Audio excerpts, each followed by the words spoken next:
কারণটা হলো যে হার্ট যখন পাম্প করতে পারে না, লাংসের মধ্যে পানি জমা হয়ে যায়, সেই জন্য রোগীর শ্বাসকষ্ট হয়। আচ্ছা আচ্ছা। তো আমরা সাধারণত যেটা জানি হার্ট ব্লক যেটা বুঝি আর কি, সাধারণ লোকজন যেটা বোঝে যে রক্তনালীতে ব্লক হয়েছে, ব্যথা হয় বুকে, যেটা আপনারা বলেন যে একটা সময় হার্ট অ্যাটাকে মানে রূপ নিতে পারে, সেটার জন্য ইমিডিয়েট চিকিৎসা দরকার হয়। কিন্তু আমরা জানি যে আপনি যদি দর্শকদের উদ্দেশ্যে বলেন যে আরো এক ধরনের ব্লক আছে যেক্ষেত্রে পেসমেকার লাগে, সেটা সম্পর্কে যদি একটু ধারণা দেন যে সেটা কি ধরনের মানে হার্টের ব্লক যদি আমি জেনারেলি বলি দুই ধরনের ব্লক। একটা হলো কি হৃদপিণ্ডে রক্তনালী আছে তার জন্য ব্লক হতে পারে, তার ফলশ্রুতিতে হার্ট অ্যাটাক হতে পারে। আরেকটা হলো ইলেকট্রিক্যাল ব্লক, অর্থাৎ আমাদের হার্টে যে স্পন্দন তৈরি হয়, হার্ট বিট যে তৈরি হয়, পালস বিট তৈরি হয়, সেখানে একটা ইলেকট্রিক্যাল সিগন্যালের মতো একটা সিগন্যাল যায়, এবং সেই ইলেকট্রিক্যাল যে পাথওয়ে আছে সেই পাথওয়ে যদি ব্লক হয় তাহলে কিন্তু সেই স্পন্দনটা আর করতে পারে না। আচ্ছা আচ্ছা, মানে খুব স্বাভাবিকভাবে যদি বলি যে পানির লাইনে ডিস্টার্ব নাকি কারেন্টের লাইনে ডিস্টার্ব, বিষয়টা এরকম যে অনেকটা তাই আর কি। এটা অনেক সময় ইলেকট্রিক্যাল লাইন আপনি বলতে পারেন, ইলেকট্রিক লাইনের সাথে বৈদ্যুতিক যে প্রবাহ হার্টের সেখানে স্পন্দন যেটা তৈরি করে, হার্ট বিট যেটা তৈরি হয়, সেখানে ব্লক হলে সেটা হার্ট হচ্ছে রক্তনালীতে যেখান থেকে হার্ট নিউট্রিশন পায়, সেটা ইলেকট্রিক্যাল ব্লক, যার ফলে হলে কি রোগীর পেসমেকার লাগে অনেক সময়। আচ্ছা আচ্ছা, আমরা এই আলোচনার পরে ফিরে আসবো। দর্শকের ফোন এসে গেছে, আমরা ফোনটা একটু নিচ্ছি। হ্যালো হ্যালো, ওয়ালাইকুম আসসালাম, বলুন। আমার নাম সরওয়ার, শিবচর মাদারীপুর থেকে বলছি। জি জি। আমার বুকের বাম পাশে মাঝে মাঝে ব্যথা করে। জি। এটা কি হৃদরোগের কোনো সমস্যা বলে মনে হয় বা লক্ষণ কি না? আচ্ছা, আপনার বয়স কত? আমার বয়স 25 বছর। 25 বছর। সাকিব নাজির। বাম দিকে আসলে বুকের বাম দিকে ব্যথা হওয়ার কারণ অনেক কিছুই থাকতে পারে, তবে হার্টের অসুখটা সাধারণত দেখা যায় 40 ঊর্ধ্ব বয়সে হয়ে থাকে। ভদ্রলোকের বয়স 25 বছর, তো হার্টের রক্তনালীতে ব্লকেজ হওয়ার সম্ভাবনা কিন্তু কম। তবে এটা ভুলে চলবে না, হার্টের অসুখ কিন্তু যে কোনো বয়সে হতে পারে। আমরা সাম্প্রতিককালে কিন্তু লক্ষ্য করছি যে ইয়াং গ্রুপের মধ্যে হচ্ছে। তো আমার উপদেশ থাকবে যে উনি যেন একজন হৃদরোগ বিশেষজ্ঞের কাছে প্রাথমিক পর্যায়ে যান, একটা প্রাথমিক চেক আপ হয়ে যাক। যদি বিশেষজ্ঞ মনে করেন যে হার্টের ব্যথা না, তখন আমরা অন্যদিকে দৃষ্টিপাত করতে পারি, যেমন মাসলের ব্যথা, মাংসপেশির ব্যথা, বা দুশ্চিন্তায় থাকলে অনেক সময় বুকে ব্যথা হয়, স্টমাকে সমস্যা থাকলে ব্যথা হয়, এই আর কি। আচ্ছা আচ্ছা, তো দর্শক আরো একটি ফোন নিচ্ছি। হ্যালো হ্যালো, হ্যাঁ, আসসালামু আলাইকুম। আসসালামু আলাইকুম। হ্যাঁ, বলুন। জি, আমার প্রশ্ন হলো, আমি যখন খুব ছোট ছিলাম তখন আমার একটা প্যারা টাইফয়েড হয়েছিল। আচ্ছা আচ্ছা, জি। বেশ কিছুদিনই ভুগেছিলাম। তারপর থেকে তেমন ওষুধ মানে খাওয়া হয়নি। এখন এই আমার বয়স 40। তো এখন এই হার্টে বা সাইডে যদি আমি একটু অসুস্থ হয়ে যাই বা ঠান্ডা লাগে বা কিছু হয়, তাহলে আমি খুব অসুস্থ হয়ে যাই।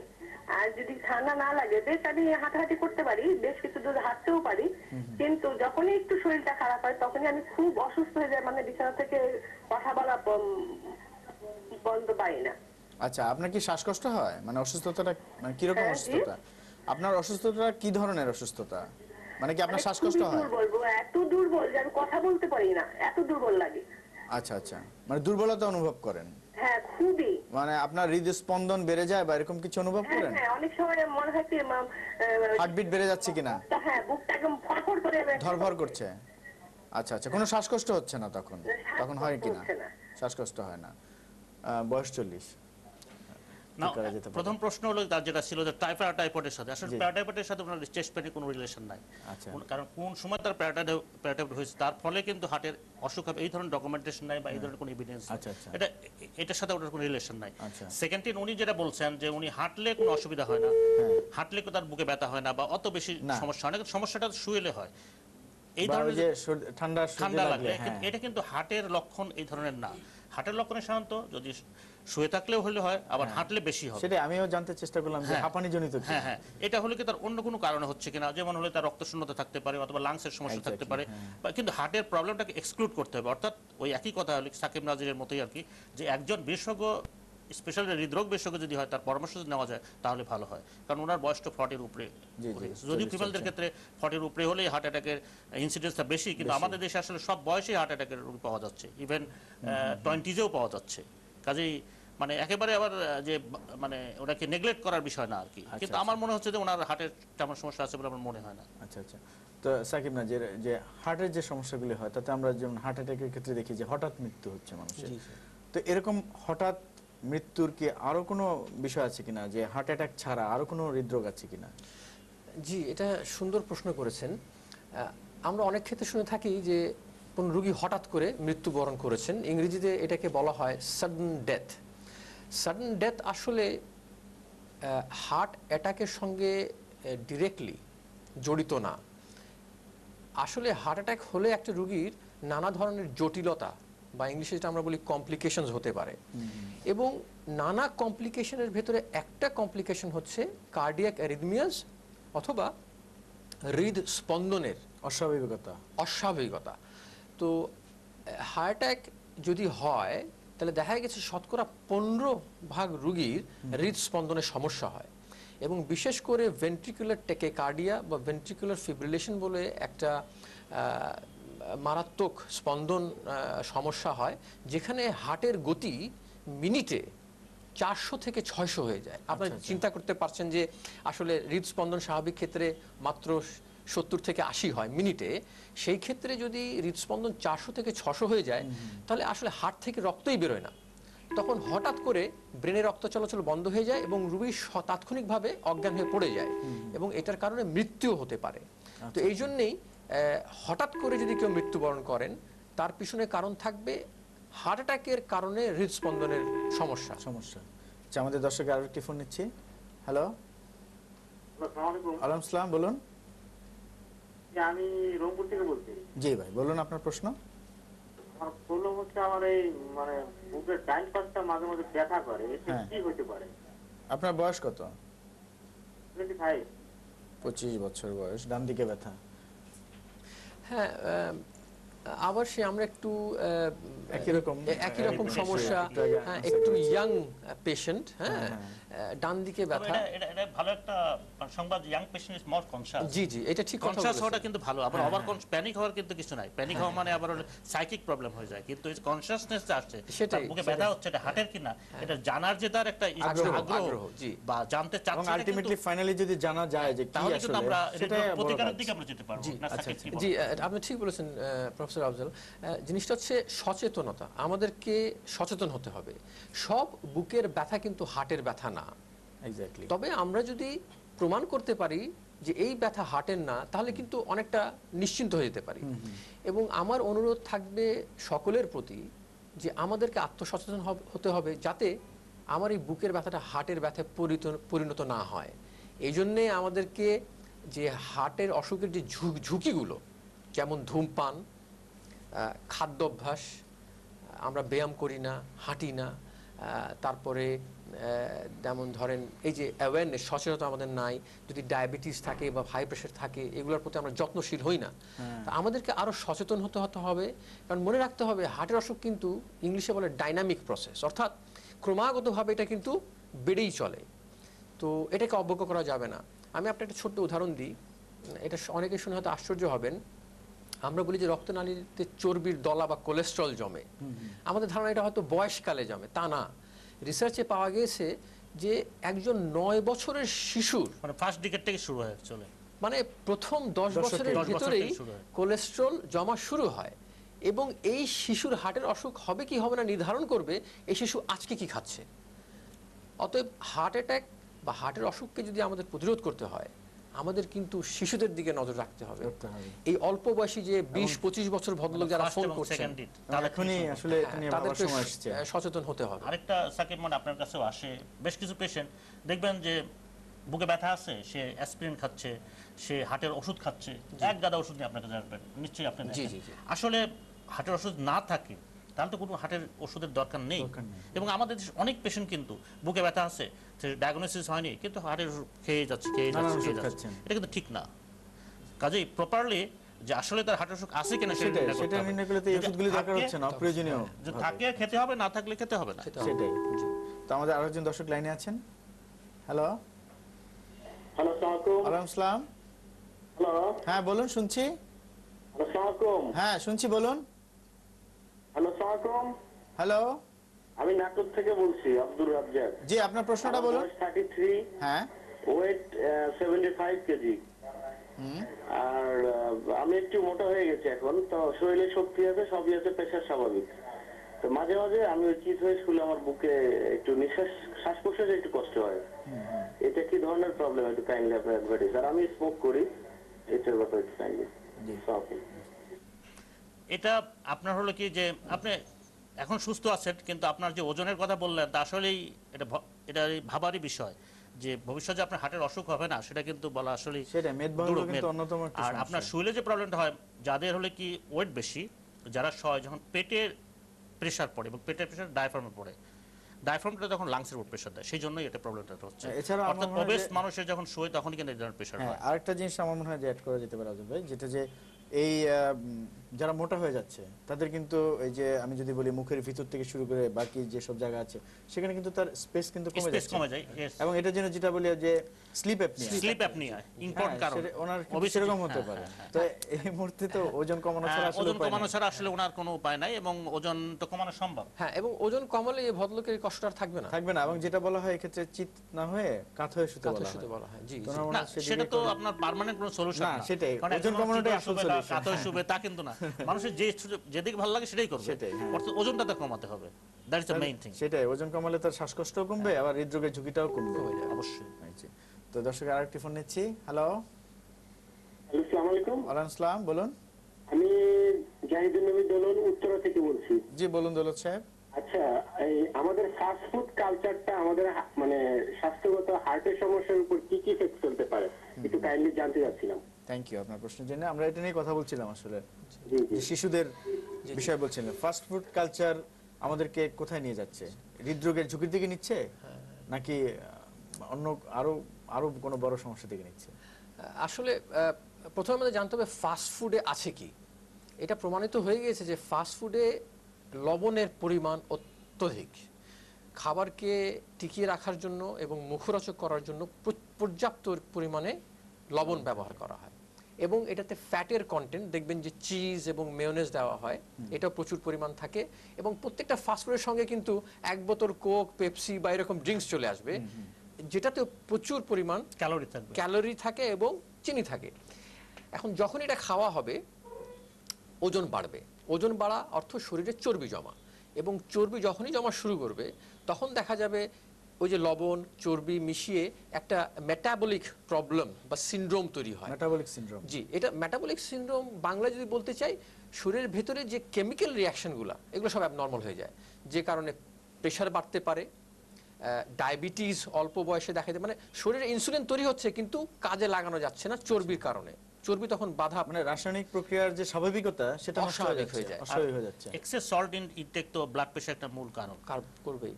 এবং পেটে মেদ জমা অর্থে রক্তনালীতে মেদ জমা, সেটা হার্ট অ্যাটাক করুক বা স্ট্রোক করুক বা কিডনির সমস্যা করুক। এবং সবচেয়ে বড় জিনিস যেটা হচ্ছে যে ওজন বাড়লে রুগী হাঁটতে পারে না, জয়েন্টে সমস্যা হয়। ইভেন কি আমরা আজকাল দেখি ওজন বাড়ার কারণে দাম্পত্য জীবনে কোলাহল সৃষ্টি হয়, এবং ওজন বাড়ার কারণে অনেক কাপল সন্ততি নিতে পাচ্ছেন না। সো ওজন বাড়া আমরা যদি ফাস্টফুড থেকে স্টার্ট করি, এটার কিন্তু মানে কিছুদিন আগে বোধহয় উন্নত বিশ্বের একটা রিপোর্টে দেখা গেছে যে তারা কিন্তু এটাকে মহামারী হিসেবে ঘোষণা করেছে, এই মেদবাহুল্যটাকে। আমেরিকায় এখন শতকরা 25% জনসংখ্যা, এবং তারা এটাকে প্রাইমারি হেলথ কেয়ারের প্রাথমিক স্বাস্থ্য পরিচর্যার আওতায় নিয়ে আসছে। সেটা এতটাই গুরুত্বপূর্ণ। তো ডক্টর আফজাল, আপনার কাছে জানতে চাইবো যে আমরা একটু আগে সচেতনতা নিয়ে কথা বলছিলাম। তো এই সচেতনতা তো একটা হচ্ছে যে হৃদরোগ হয়নি সে অবস্থায় সচেতনতা, আরেকটা মনে করেন কেউ যদি সন্দেহ করে তার বুকে ব্যথা হচ্ছে, সে সময় আমরা জানি যে তাকে দ্রুত কোনো হাসপাতালে নিয়ে যেতে হবে যেখানে হৃদরোগের চিকিৎসা আছে ভালো। এছাড়া উনি ঘরে বসে তখন কি করতে পারেন? যদি ওনার যদি বুকে ব্যথা হয় এবং ব্যথাটার ধরন যদি ধরেন চেপে ধরা ব্যথা হয় এবং সঙ্গে যদি ঘাম হয় এবং শ্বাসকষ্ট হয়, এই ধরনের যদি প্রবলেম হয়, তাহলে ওনার বাসাতে অ্যাসপ্রিন থাকে, তাহলে অ্যাসপ্রিনটাকে উনি খেয়ে নিতে পারেন। এবং দেখা গেছে যে হার্ট অ্যাটাকের রোগী যদি অ্যাসপ্রিন খায় তাহলে তার 25% মানে মৃত্যুর হাত থেকে রক্ষা পায়। তার মানে একটা অ্যাসপ্রিন খেলে হার্ট অ্যাটাক হলে 25% মৃত্যুর হাত থেকে রক্ষা পাচ্ছে। এবং উন্নত বিশ্বের যতই তো প্রযুক্তি তৈরি হোক না কেন, কম্পারেটিভ স্টাডিতে কিন্তু কোনোটাই কিন্তু এত মর্টালিটি রিডাকশন করে না। কিছুক্ষণ আগে যেটা আমরা বললাম, হার্ট অ্যাটাক হলে হৃস্পন্দন মানে এলোমেলো হয়ে যায়, এবং অ্যাসপিরিন কিন্তু এই রেসপন্স এলোমেলো থেকে প্রিভেনশন করে, এবং প্রিভেনশন করেই কিন্তু এই মৃত্যুর হারটাকে কমায়।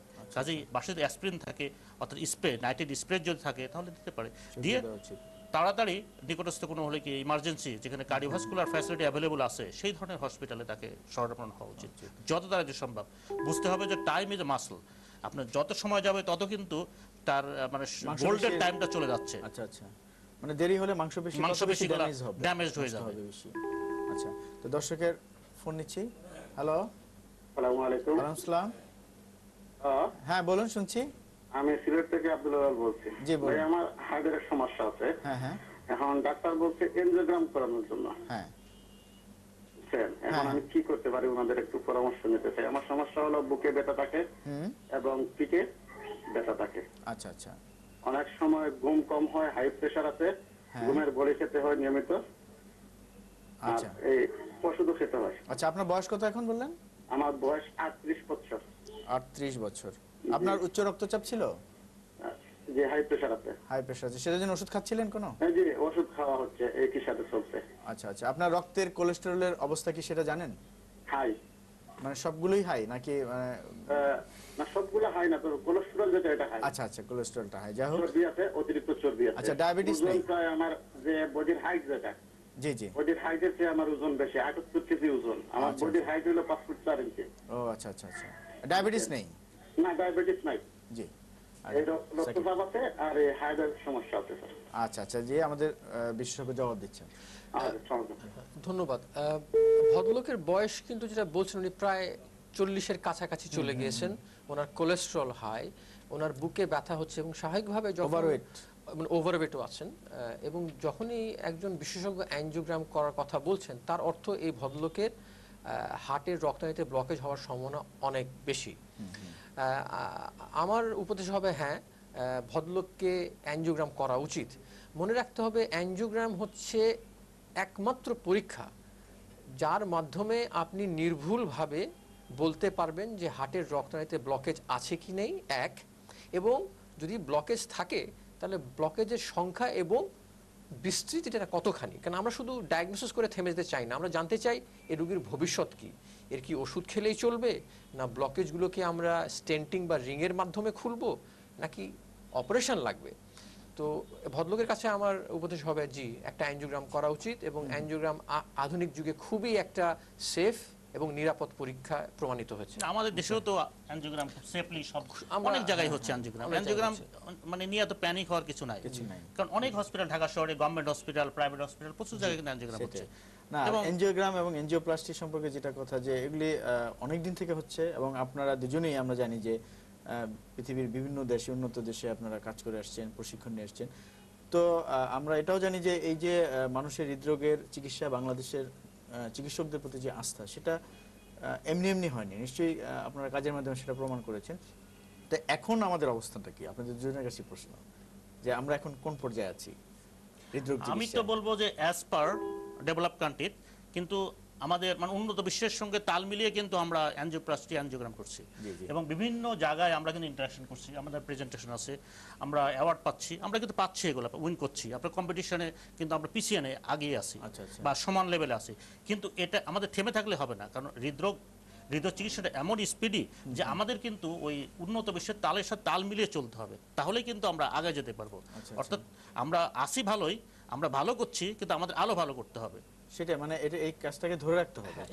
একটু যোগ দিতে চাই, আমাদের চিকিৎসার মান আন্তর্জাতিক মানের পর্যায়ে চলে এসছে, কিন্তু দুর্ভাগ্যজনক ক্রমে এর যে বিস্তৃতিটা এটা দেশব্যাপী হচ্ছে না, এটা বিশেষ করে ঢাকা কেন্দ্রিক হয়ে যাচ্ছে। তো আমরা যারা আছি আমরা চাচ্ছি যেন এই যে স্কিল বা এই যে ধরেন যে আমাদের চেষ্টা, এটা দেশব্যাপী ছড়িয়ে পড়ুক। এটার জন্য শুধু সরকার না, বেসরকারি উদ্যোগও নিতে হবে, এবং আমরা চাই যাতে দেশের আনাচে কানাচে এই চিকিৎসাটা ছড়িয়ে পড়ে। সেটাই। ডক্টর সৈয়দ সাকিব নাজির এবং ডক্টর এম আফজালুর রহমান, আপনাদেরকে অনেক ধন্যবাদ আমাদের স্টুডিওতে আসার জন্য। প্রিয় দর্শক, এতক্ষণ যারা চ্যানেলের সাথে ছিলেন আপনাদের সকলকে অনেক অনেক ধন্যবাদ এবং কৃতজ্ঞতা। আরেকটি কথা হচ্ছে যে হৃদরোগের যতগুলো হৃদরোগ আছে তার যতগুলো সমস্যা আছে সেই সমস্যাগুলো কিন্তু বেশিরভাগই বলা বোধহয় ঠিক হবে না, প্রায় অধিকাংশই প্রায় সম্পূর্ণ চিকিৎসা কিন্তু আমাদের দেশে এখন সম্ভব এবং খুব সফলভাবে সম্ভব হচ্ছে, এবং আমাদের হৃদরোগ বিশেষজ্ঞরা এই সব চিকিৎসা খুব সফলভাবে করছেন। আর এনজিওপ্লাস্টি, এনজিওগ্রাম বলেন বা আরও অন্যান্য বাইপাস সার্জারি আছে, সেগুলি সবই কিন্তু অত্যন্ত সুন্দরভাবে হচ্ছে। আমার মনে হয় যে আমরা আরও ভবিষ্যতের দিকে তাকিয়ে আছি যাতে আমরা আমাদের এই চিকিৎসাকে আরও আন্তর্জাতিক পর্যায়ে নিয়ে যেতে পারবো, সে আশাই করছি। সবাই ভালো থাকুন, সুস্থ থাকুন, আল্লাহ হাফেজ।